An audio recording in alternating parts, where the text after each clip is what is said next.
మాట్లాడుతుండ్రు, ఎక్కడ మాట్లాడుతుండ్రు, ఏడైతుంది ఈరోజు నా అన్నిటికన్నా బాధాకరణ విషయం అయితే నాకు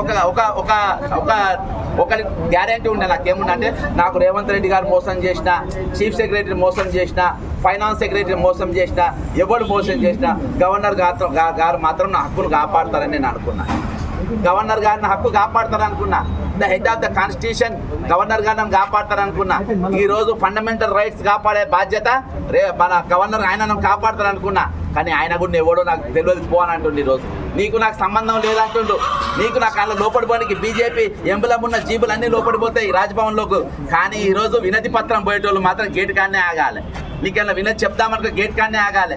వాళ్ళు 5 ఏళ్ళ పుట్టిన పిల్లకెళ్ళి మొదలుపెట్టి ఈరోజు కాడికి పోయే వృద్ధుల దాకా ఎవరిని గేటు తలిపినా నువ్వు హక్కు కోసం మాట్లాడడానికి వచ్చినావా, చలో జైల్లో అని చెప్పేసి ఈరోజు పంజాగుట్టకెళ్ళి సోమాజిగూడ వరకు మొత్తం పోలీసులు పెట్టి నిర్దాక్షిణంగా అరెస్ట్ చేపిస్తున్నట్టు పరిస్థితి.